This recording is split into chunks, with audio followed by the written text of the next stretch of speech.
Hello everybody, welcome back to my channel. So जैसे कि हमने 3 यूनिट कंप्लीट कर ली है bachelor of management study fundamental of management का, right, semester number 1। So this will be your last unit of the sem. So without any further delay हम start करते हैं। I am sharing a screen with you. I hope it is visible to you. So जो आपकी 4th unit है वो है contemporary perspectives of Indian management thoughts. So ये basically unit ना आपका थोड़ा सा पास्ट में लेके जाएगी आपको कि पास्ट में कैसे हम चीजों को मैनेज करके चलते थे, गुरुकुल कॉन्सेप्ट, ये सारी चीजें रहेंगी। ठीक है, it will be a quite interesting also. ठीक है, क्वाइट लॉन्ग है ये यूनिट। ये पूरा का पूरा आपको दिल्ली यूनिवर्सिटी का सिलेबस है। ये सारी की सारी चीजें हमें पढ़नी है एंड कुछ कुछ टॉपिक्स यहाँ पे बहुत ज्यादा इंपॉर्टेंट है, जैसे कि अमूल सक्सेस एंड जो हमारे एम्पायर्स हैं इनकी क्या सक्सेस स्टोरीज रही है। तो ये बहुत ज्यादा इंपॉर्टेंट आता है। तो सबसे पहले देखो, गुरुकुल सिस्टम। गुरुकुल सिस्टम क्या होता है? गुरुकुल सिस्टम एक ट्रेडिशनल इंडियन एजुकेशन मॉडल था जहां पे स्टूडेंट रहते थे किसके साथ? गुरु के साथ, टीचर्स के साथ, ताकि वो होलिस्टिक नॉलेज ले सकें। ये एम्फसाइज करता है डिसिप्लिन को, कैरेक्टर बिल्डिंग को, practical learning and moral education over mayor academic content. So basically Gurukul concept में क्या होता था? पहले पहले ना लोग शिक्षा प्राप्त करने के लिए ना गुरुकुल्स में जाते थे, पता है ना। वहीं पे सोना रहना सब कुछ वो टीचर्स के साथ ही करते थे।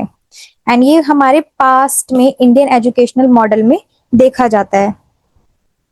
अभी भी बहुत अभी तो वैसे बहुत कम ही होंगे जो गुरुकुल हैं।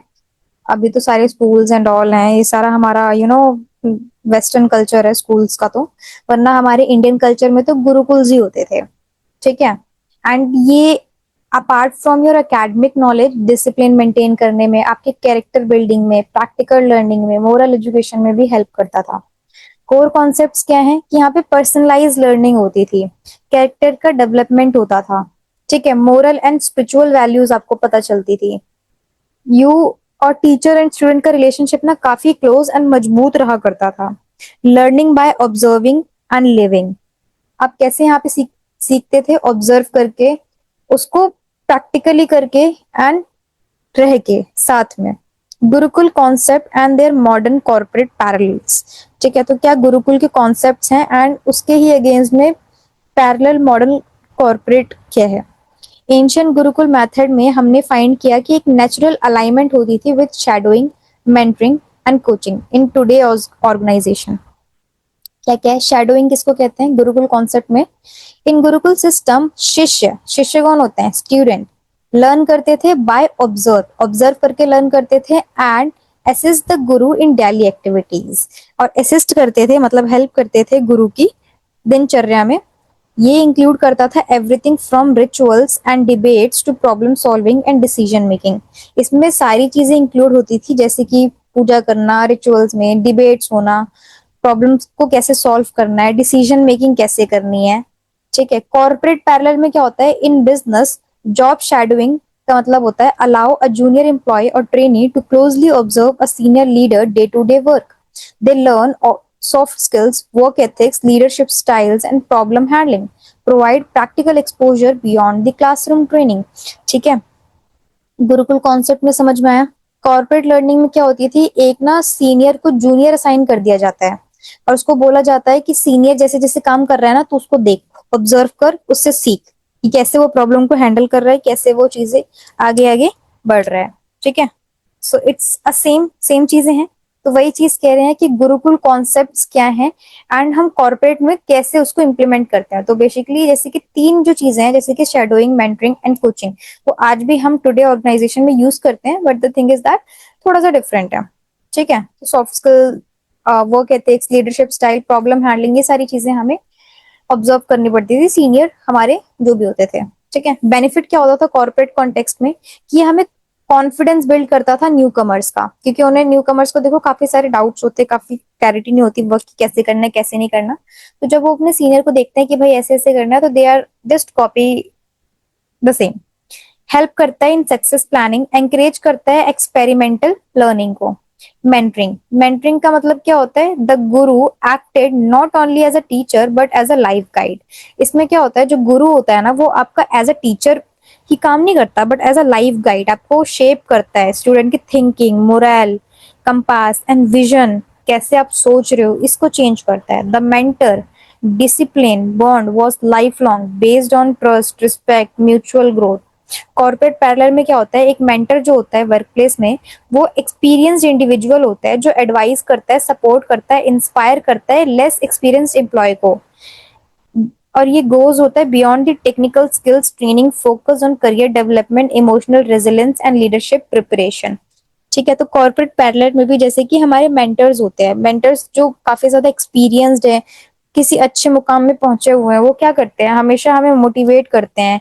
यही नहीं कि सिर्फ और सिर्फ टेक्निकल और स्किल्स ट्रेनिंग ही प्रोवाइड करते हैं, नहीं, वो हमारे करियर डेवलपमेंट में, इमोशनल रेजिलेंस में, लीडरशिप प्रिपरेशन में भी हमें मोटिवेट करते हैं। बेनिफिट क्या है कॉर्पोरेट कंटेक्स्ट में, बेनिफिट ये है कि स्ट्रेंथ करता है ऑर्गेनाइजेशनल का कल्चर को, रिटेन करता है talent by offering personal growth, help करता है एम्प्लॉयज को टू नेविगेट दी चैलेंजेस। इसके बाद आता है आपका कोचिंग। गुरुकुल कॉन्सेप्ट में जो गुरु होते थे वो क्या करते थे, पर्सनलाइज टास्क देते थे, फीडबैक देते थे, करेक्शंस करते थे based on the each student strength and weakness. ये जो अप्रोच है ये हेल्प करता था स्टूडेंट को to master the specific skills. ठीक है, यहाँ पे गुरु क्या करते थे, ये पर्सनलाइज टास्क असाइन करते थे एज पर ईच स्टूडेंट, उसको एनालाइज करना, उसको करेक्ट करना, फीडबैक देना as per the strength and weakness of the students. ये हेल्प, इसी की वजह से क्या होता था, हेल्प करता था स्टूडेंट को ताकि वो अपने स्किल्स को मास्टर कर सके। कॉर्पोरेट में क्या होता है कि coaching in organization is structure guidance to enhance performance in specific role, जैसे कि short term and goal focused होता है ये, एंड इसमें regular performance feedback and skills development exercise होती है। ठीक है, देते हैं ना कि कॉर्पोरेट में भी जो आपके मैनेजर्स होते हैं ये आपको फीडबैक प्रोवाइड करते हैं कि इसको ऐसे करो ऐसे करो, टीच भी करते हैं, गाइडेंस भी प्रोवाइड करते हैं ताकि आपकी परफॉर्मेंस अच्छी हो। बेनिफिट क्या है कॉर्पोरेट कंटेक्स्ट में, कि इम्प्रूव करता है एफिशिएंसी को एंड प्रोडक्टिविटी को, जो भी आपके स्किल्स के गैप्स हैं उसको फिल करने में हेल्प करता है, मोटिवेट करता है एम्प्लॉयज को through constructive feedback. Roots of Indian wisdom in corporate management क्या है, Indian wisdom tradition emphasize that wealth creation is not the sole purpose of human effort, it should be balanced with ethical responsibilities, community welfare and long term sustainability. So basically ये क्या बोल रहा है कि Indian wisdom tradition क्या emphasize करता है कि जो वेल्थ क्रिएशन है ना, यही एक मात्र पर्पस नहीं होता ह्यूमन एफर्ट का, ये ना बैलेंस्ड होना चाहिए with your ethical responsibilities, community का वेलफेयर, लॉन्ग टर्म सस्टेनेबिलिटी। ठीक है, आपका ह्यूमन एफर्ट ये नहीं होना चाहिए कि सिर्फ और सिर्फ पैसा कमाओ पैसा कमाओ पैसा कमाओ, नहीं, you should be ethically responsible towards your community welfare and long term sustainability पे भी काम करना है। ट्रेडिशनल इंडियन विजडम क्या होता है, Indian economic and philosophical thought, as seen in the texts like Vedas, Arthashastra, Bhagavad Gita, Upanishads, focused करता है ethical conduct, sustainability and societal welfare पे। की फीचर्स क्या हैं, जैसे धर्मा, धर्मा का मतलब होता है कि your work should be right, ethical behaviour in all transactions, encourage करना रिस्पॉन्सिबल लीडरशिप को, कुछ भी गलत काम नहीं करना। अर्थ मतलब wealth, creation of wealth was respected but must be used ethically and for public good। ठीक है, सो क्रिएशन वेल्थ जो है वो रिस्पेक्टेड होना चाहिए, ऐसा नहीं होना चाहिए कि आप कोई गलत काम करके भी पैसे कमा रहे हो। ठीक है, कर्मा, कर्मा मतलब एक्शन, रिस्पॉन्सिबिलिटी एंड अकाउंटेबिलिटी होना चाहिए in all roles, align with modern corporate ethics and CSR।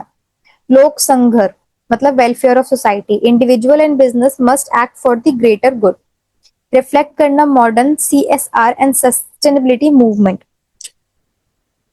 इसके बाद है अहिष्मा, जिसको नॉन वायलेंस कहते हैं, प्रमोट करता है peaceful and conflict resolution, empathy and fairness को। सिंपल लिविंग और हाई थिंकिंग होना, मिनिमाइज करना ग्रीड को, मैक्सिमाइज करना कॉन्ट्रीब्यूशन को, एंकरेज करना सस्टेनेबल बिजनेस प्रैक्टिसेस को। कोर वैल्यूज क्या है आपकी, कोर वैल्यूज ये है कि इंटीग्रिटी होती है, कंडक्ट करता है बिजनेस को ऑनेस्टली, सोशल रिस्पॉन्सिबिलिटी रहती है आपकी, सर्व करता है कम्युनिटी को, नॉट जस्ट शेयर होल्डर को। सस्टेनेबिलिटी रह पाती है, लाइक आप अपना रिसोर्सेज को वाइजली यूज कर पाते हो। इक्विटी एंड फेयरनेस हो पाती है, अवॉइड होता है exploitation of labour and consumer. Modern corporate application और application in modern corporate values क्या होते हैं? CSR मतलब कॉर्पोरेट सोशल रिस्पॉन्सिबिलिटी, अलाइन होना with the Indian ideals of सर्वलोका हितम, मतलब वेलफेयर ऑफ ऑल बीइंग्स, मतलब सभी का अच्छा सोचना। एग्जाम्पल जैसे कि एजुकेशन के इनिशिएटिव लेना, एनवायरमेंटल प्रोजेक्ट्स करना, स्किल को डेवलप करना। एथिकल बिजनेस प्रैक्टिसेस क्या होती है? ट्रांसपेरेंट गवर्नेंस रखना, fair trade, zero tolerance for corruption.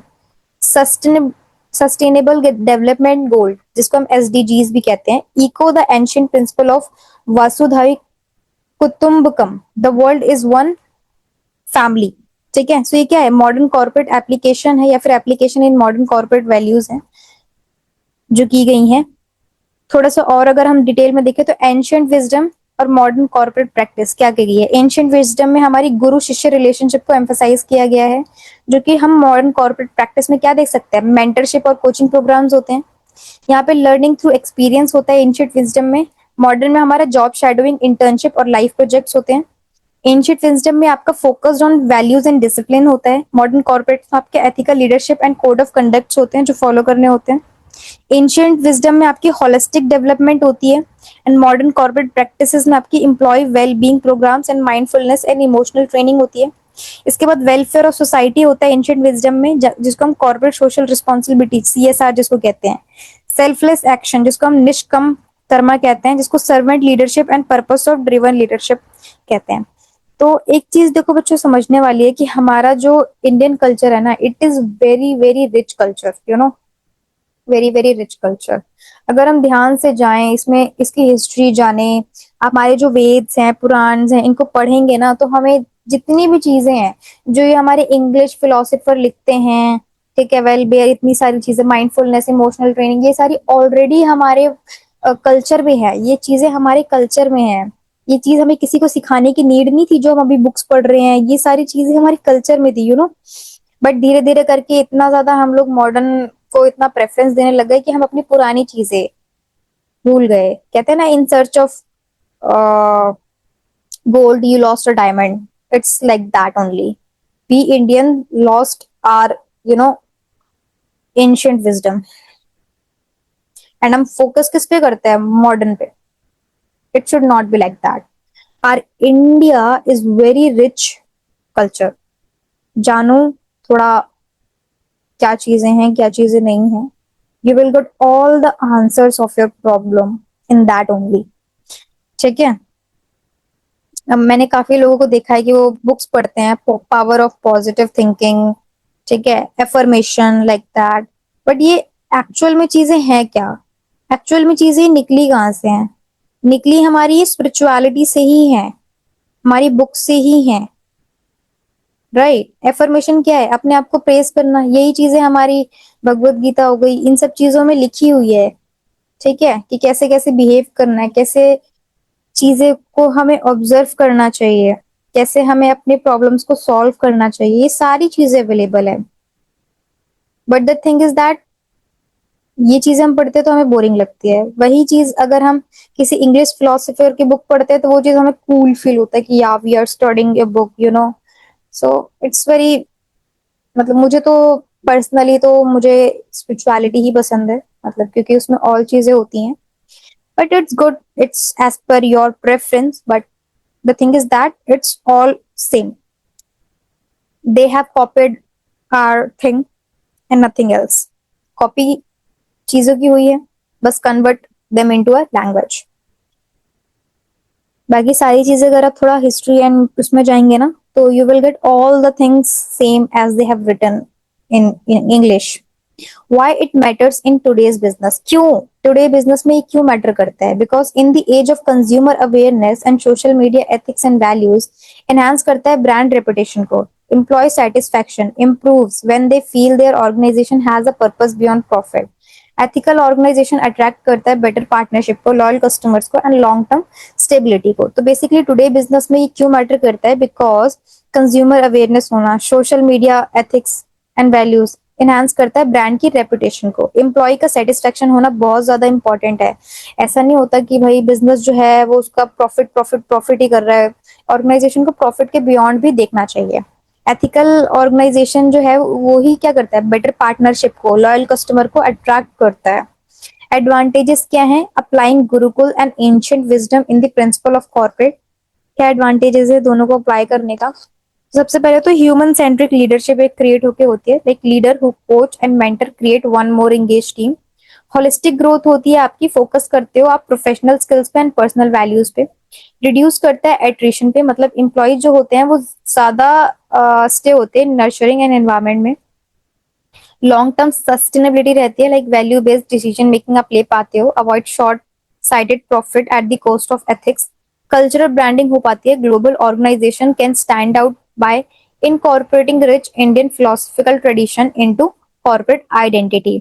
Examples from modern corporate practice. क्या examples हैं? Infosys pioneered structured mentoring programs inspired by personalized learning. Tata group ने क्या करा है, एम्बॉडीज एथिकल लीडरशिप या फिर social welfare and community development की है। विप्रो एम्फोसाइज करता है वैल्यू बेस्ड गवर्नेंस को एंड एम्प्लॉय डेवलपमेंट को। इंडियन बिजनेस एनवायरनमेंट, जिसको हम यूनिक सिनेरियोज और प्रैक्टिसेस सक्सेस स्टोरीज, ये सारी चीजें हम पढ़नी है। तो यूनिक इंडियन बिजनेस सिनेरियोज क्या क्या हैं? India business environment is shaped by it's social diversity, economic structure, population scales and cultural richness. Here's how these elements influence business. ठीक है, तो सबसे पहले होती है हमारी पॉपुलेशन डायनेस्टी। ये तो देखो छुपा नहीं है कि इंडिया की population is one of the largest, you can say. India is one of the most densely populated country in the world, right? Highly population density provide, क्या प्रोवाइड करेगा? एक लार्ज कंज्यूमर बेस प्रोवाइड करेगा for the FMCG, telecom, retail etcetera. Abandoned human resource है आपके पास, skilled है और unskilled भी है, लेबर भी है, स्किल्ड भी, एम्प्लॉयज भी है। Urban congestion challenge, logistic, transport, infrastructure drive करता है इनोवेशन को इन डिलीवरी सिस्टम, लाइक डब्बा वालास।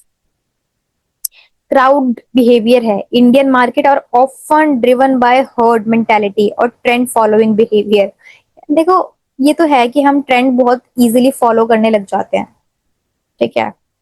एक ट्रेंड चलता नहीं है कि यार, एक चला था अभी लबू लबू डॉल, कितना ज्यादा इंडिया मार्केट में, तो भाई क्या बूम किया है इसने, क्या प्रॉफिट अर्न किया है।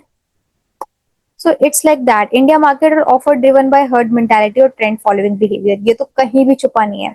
Influence by social proof, doing what others doing, देख लिया कि सेलिब्रिटी ने ले रखी है तो we are just trying it. Family peer के इन्फ्लुएंस में भी होता है कि भाई मेरे परिवार में इस बंदे के पास ये है, मैं भी ये लूंगा। Celebrity endorsement on religious sentiments, ये तो हमें पता ही है। Business use this to thrive seasonal sale, festival markets and group oriented offer. तो ऑलवेज बिजनेस क्या करते हैं, इन चीजों का फायदा उठाते हैं, सीजनल सेल लाते हैं। कहते हैं ना एक सीजन में कोई भी ड्रेस चल जाती है, डेनिम्स चल गई, ठीक है, कुर्तीज चल गई थी बीच में, जैसे कि लास्ट ईयर चिकन करीज बहुत चली थी, सूट, चिकन करी सूट, ठीक है, समर्स में। सो ये क्या है, ट्रेंड हो जाता है, seasonal sale, festival market and group oriented offers होते हैं ये। रोल ऑफ अनऑर्गेनाइज्ड सेक्टर, क्या रोल है? Over 85% of employment in India is in the unorganised और informal sector.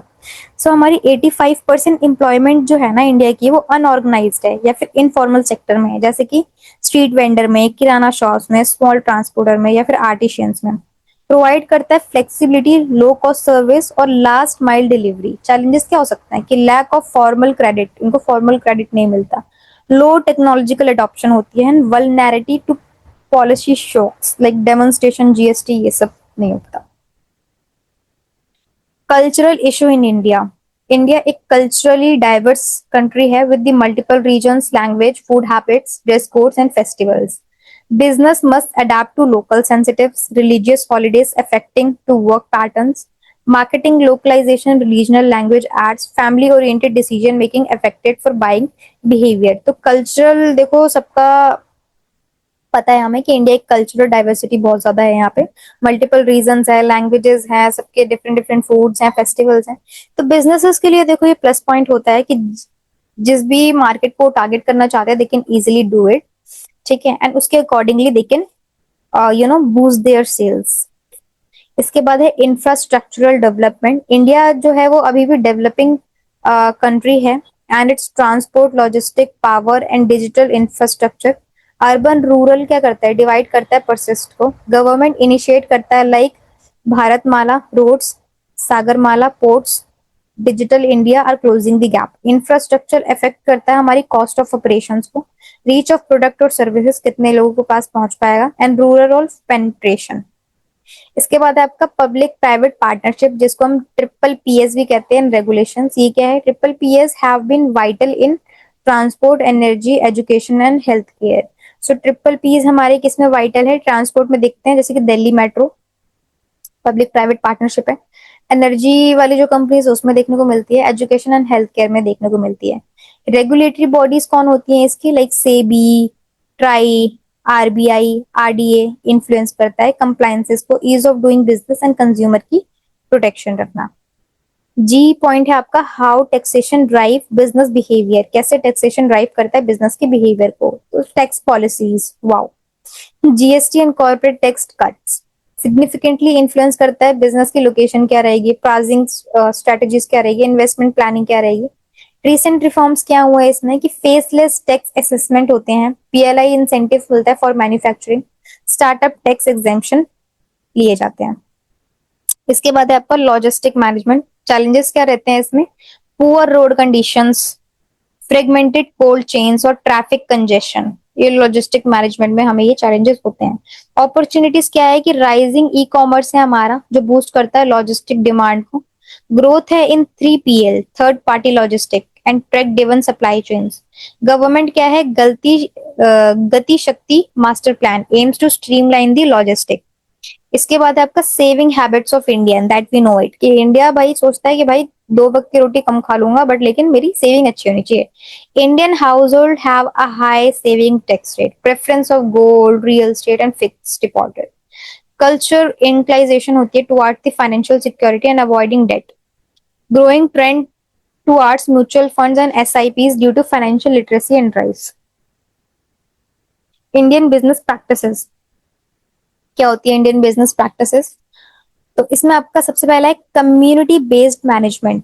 Community based management में क्या है, क्षेत्रियास ऑफ तमिलनाडु। इनका बैकग्राउंड क्या रहा है, बैकग्राउंड ये रहा है कि नट्टू कोटी क्षेत्रियास ट्रेडिशनली एक मर्चेंट बैंकिंग कम्युनिटी थे from the Tamil Nadu. Business focus क्या था, मनी लेंडिंग करना, ट्रेड करना, फाइनेंसिंग करना, specially across south east Asia, Burma, Sri Lanka, Malaysia में इनका बिजनेस फोकस ये था। ठीक है, मनी लेंड करना, ट्रेड करना, फाइनेंस करना। प्रैक्टिस क्या थी इनकी कि एक्सटेंसिव यूज करते थे इनफॉर्मल क्रेडिट सिस्टम का एंड ट्रस्ट बेस्ड लेंडिंग करते थे। ओवरसी करते थे branch office in trading hubs. Strong family and kinship network थी to manage the business risk.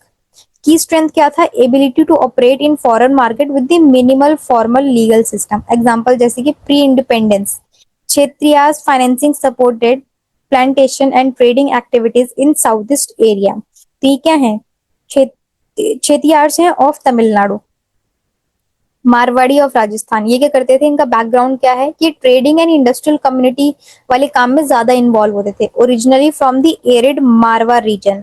Business का फोकस क्या होता है, होलसेल करना, कॉमोडिटी ट्रेडिंग करना, या फिर मैन्युफैक्चरिंग करना, या फिर फाइनेंस के फील्ड में जाना। प्रैक्टिस क्या होती थी इनकी, बनिया अकाउंटिंग, जिसको हम बही कथा सिस्टम भी कहते हैं। हाई एम्फसाइज होता था कॉस्ट को कंट्रोल करने में एंड नेटवर्क को ट्रस्ट करने में। Diversification from traditional trade to large scale industries. की स्ट्रेंथ क्या थी इनकी, मोबिलिटी, कि मारवाड़ीज जो होते थे वो माइग्रेट होते थे to the commercial hub Kolkata, Mumbai and establish strong business empires. Example, Birla Group started as a cotton trader, diversified into textile, cement and heavy industries like this. इसके बाद है आपके अंगादियाज ऑफ गुजरात। इनका बैकग्राउंड क्या था, ये traditional courier and informal bankers थे from Gujarat. Business focus क्या था, secure transportation of cash, jewellery और valuables.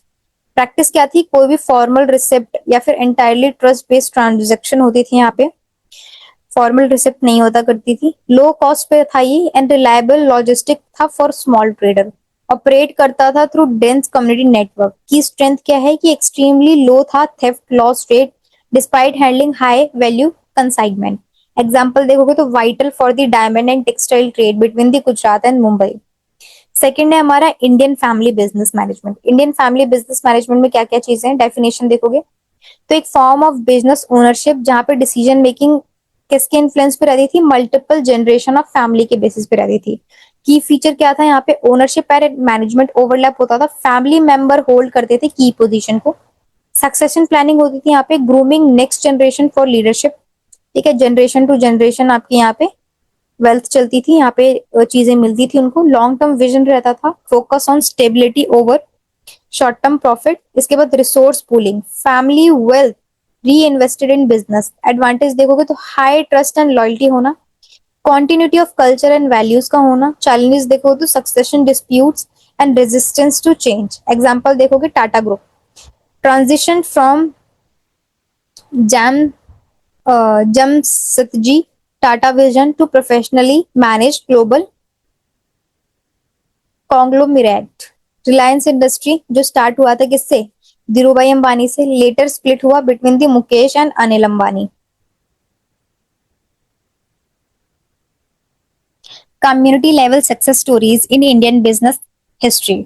Community based success stories देखते हैं, जिसमें सबसे पहला है गुप्ता एम्पायर जो कि 4th and 6th century CE में था।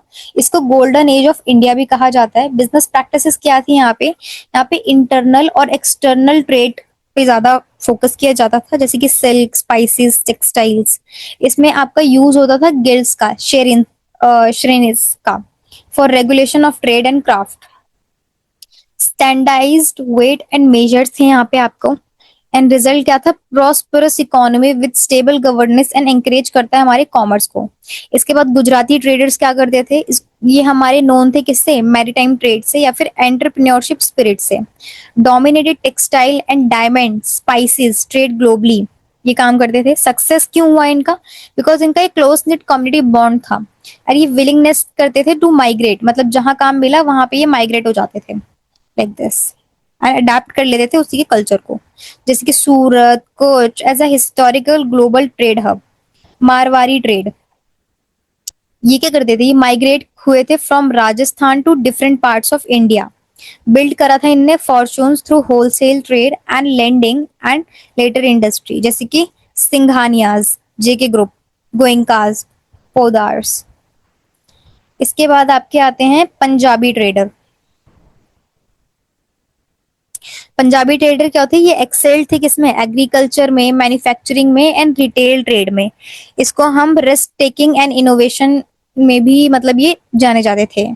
एग्जाम्पल कैसा था, post partition entrepreneurship in textile, जैसे लुधियाना वुलन।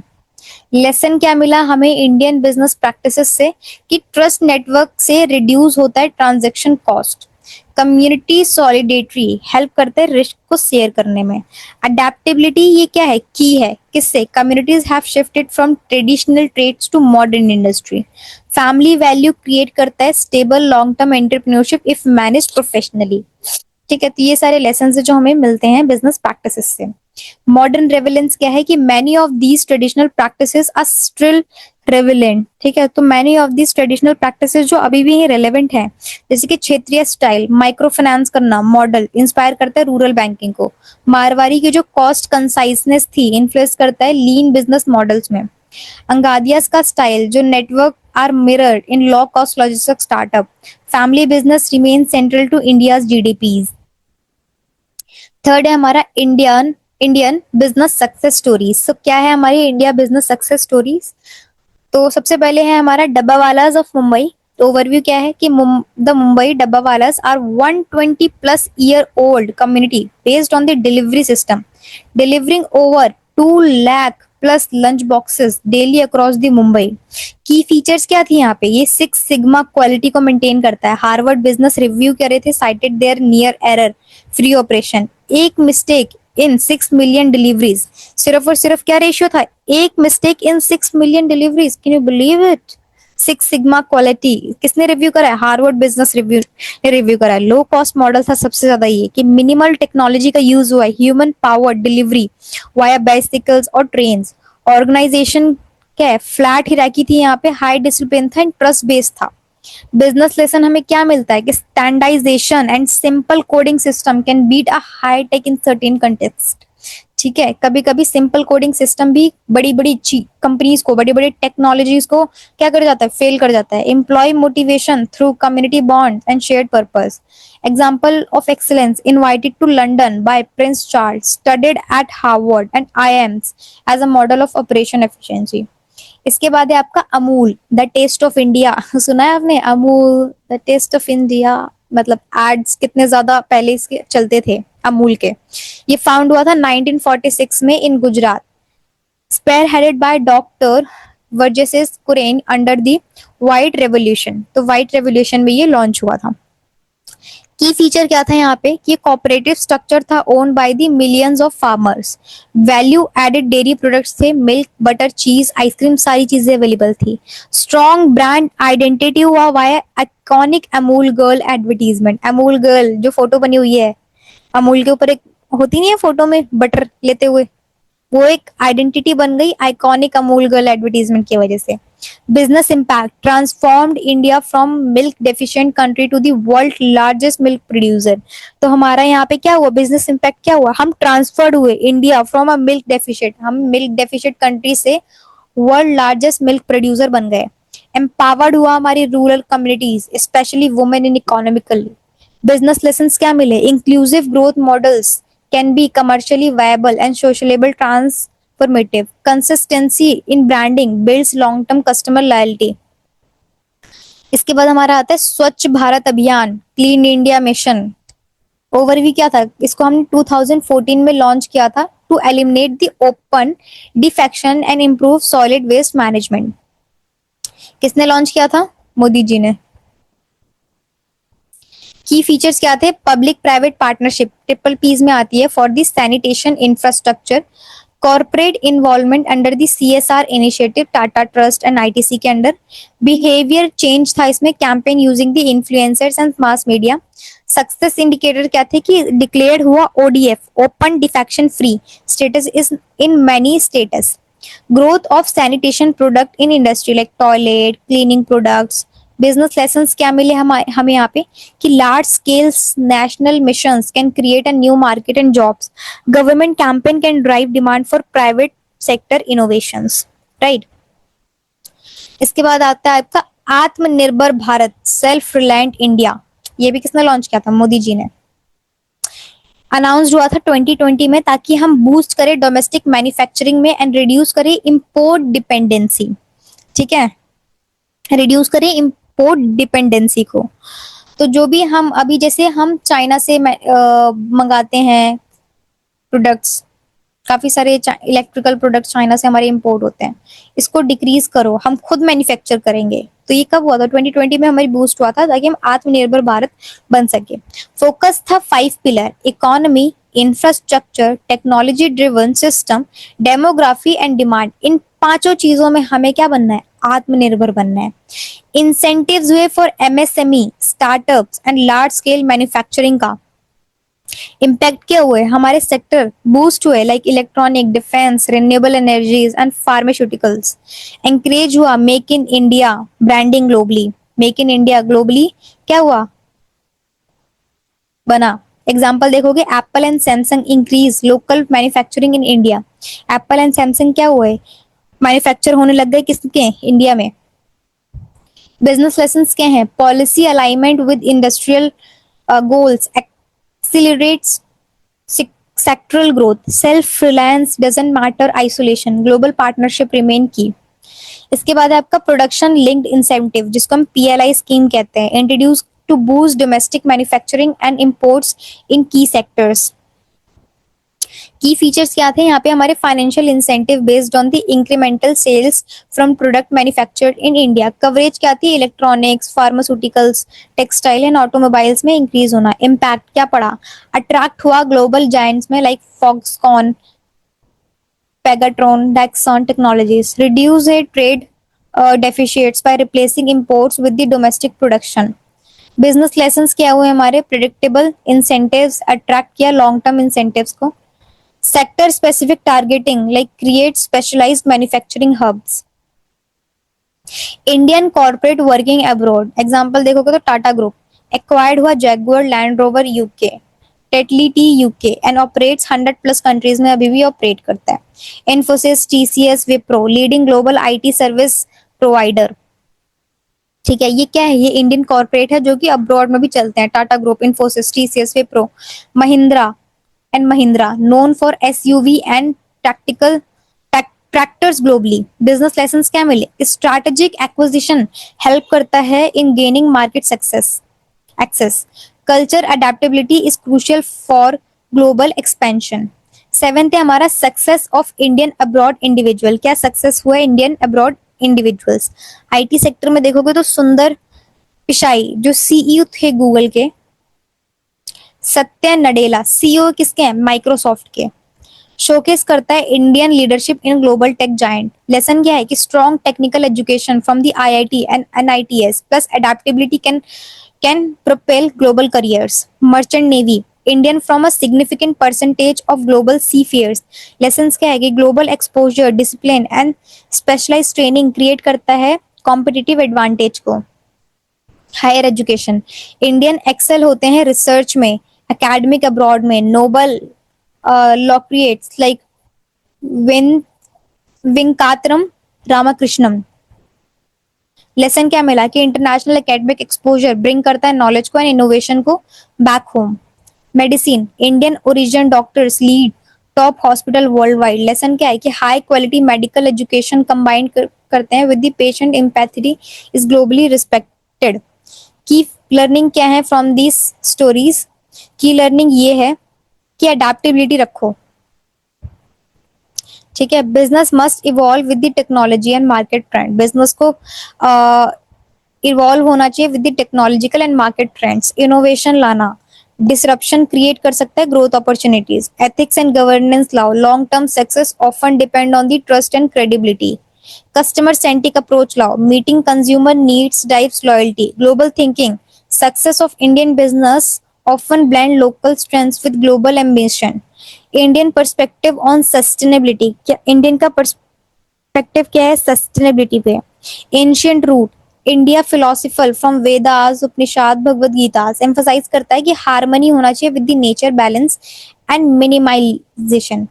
वासु वासुधैया कुटुंबकम, मतलब कि वर्ल्ड जो है वो हमारी फैमिली है, रिफ्लेक्ट करता है global responsibility and collective wellbeing को। इंडिया क्या है, इंडियन लाइफस्टाइल एक traditionally supports reusing and recycling and living in the balance with the nature है। मॉडर्न एप्लीकेशन क्या हुआ है कि ग्रीन एंटरप्रेन्योरशिप आई and renewable energy like solar wind projects launch हुए। गवर्नमेंट स्कीम्स आई like national solar mission, smart cities mission with the sustainable goals. FAME, FAME India scheme for electric vehicles. Corporate example देखोगे तो Tata group जिसने lead किया CSR में and green innovation में। Infosys, energy efficient campus, carbon neutralisation launch किया। ITC, water positive, carbon positive and solid waste recycling लेकर आए। Indian perspective on creativity, Indian perspective क्या है क्रिएटिविटी में, ट्रेडिशनल थॉट्स क्या है कि creativity is seen not just as innovation but also as a spiritual culture pursuit. Indian arts, craft, Ayurveda, music and yoga show indigenous creativity. Second one is jugaad जिसको हम frugal innovation कहते हैं। Is India grass root to creative solution to the limited resources. Jugaad जिसको हम कहते हैं कि India जो है ग्रास रूट है क्रिएटिव सॉल्यूशन करने के to the from the limited resources. Jugaad उसी कहते हैं ना कि लिमिटेड रिसोर्सेज से काम चलाओ वाली चीज हमने बना ली। तो इस चीज में तो इंडिया देखो सबसे आगे है। जुगाड़ इनोवेशन ये लो कॉस्ट और इम्प्रोवाइज सोल्यूशन होता है टू दी प्रैक्टिकल प्रॉब्लम, जैसे कि modified bike into water pump, street vendor using battery lights, Tata nano world cheapest car. Modern context में देखोगे तो creativity is nurtured in startup like edtech, health take, fintech, digital India and make in India campaigns, design thinking in IITs and IIM। Indian perspectives क्या है interpersonal skills के, cultural foundation होना। Interpersonal skills are grounded in respect for elders, hierarchy and collective decision making. Emphasize है non verbal communication and listening and politeness पे। Right, traditional concept क्या है हमारे कि संबंध, रिलेशनशिप, श्रद्धा मतलब रिस्पेक्ट, सेवा मतलब सर्विस, डिफाइन करता है पर्सनल एंड प्रोफेशनल इंटरेक्शन को। हार्मनी एंड एम्पैथी होना जो कि सेंट्रल है। बिजनेस कल्चर का होना, relationship building is key to negotiation and partnership, strong preference for face to face communication, trust and long term collaboration रखना। Indian perspective on business ethics, Indian का perspective क्या है बिजनेस एथिक्स पे? Philosophical base पे देखोगे तो rooted किस पे है? धर्मा पे रूट है, मतलब ड्यूटी, सत्य, ट्रुथ। आयुष्मा मतलब नॉन वायलेंस, इन सब चीज पे क्या है? ये रूट है हमारी। गीता कर्मा योगा प्रमोट करता है कि एथिकल एक्शन होना चाहिए without the attachment to the result. The ideal of nishkam karma encourage करता है कि सेल्फलेस और एथिकल एक्शन होना। ट्रेडिशनल ट्रेड एथिक्स क्या है? कि community trades, Marwari, Kshatriyas, Parsis upheld करते हैं ऑनेस्टी को, फेयरनेस को, कस्टमर सर्विस को। एथिकल रेपुटेशन इंश्योर करता है लॉन्ग टर्म एंड लॉयल्टी को। मॉडर्न इम्प्लीकेशंस क्या है? कि एथिक्स जो है वो प्रोमोटेड होते हैं through CSR, corporate social responsibilities, fair trade and environmental compliances, avoidance of corruption and bribery. Indian company जो इसको प्रैक्टिस करते हैं like Infosys, corporate governance and transparent practices करता है। Tata group ethical leadership and philanthropy करता है। Wipro strong code of conduct and sustainability follow करता है। इसके बाद Indian perspectives on the environment. Traditional environment देखो, ancient scriptures like Rigveda, Atharvaveda describe करते हैं कि अर्थ क्या है? हमारी मदर है, पृथ्वी माता जिसको हम कहते हैं। ट्री, रिवर्स एंड एनिमल्स क्या है? ये वर्शिप, ये पूजा करने वाली चीजें, वर्शिप इनकी होती है, पेड़ों की, रिवर्स की। फेस्टिवल्स बनाए जाते हैं जैसे कि वन महोत्सव होते हैं, rituals like Tulsi planting, sacred groves like ecological awareness इससे बढ़ता है।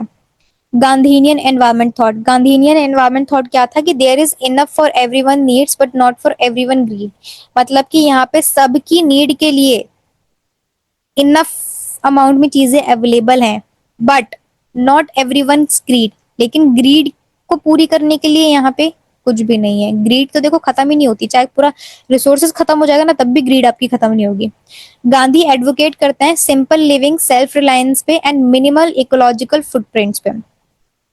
करंट एनवायरमेंट पॉलिसीज क्या है? कि नेशनल एक्शन प्लान या फिर climate change NAPCC, promotion of किसका? Renewable energy, afforestation and water conservation को।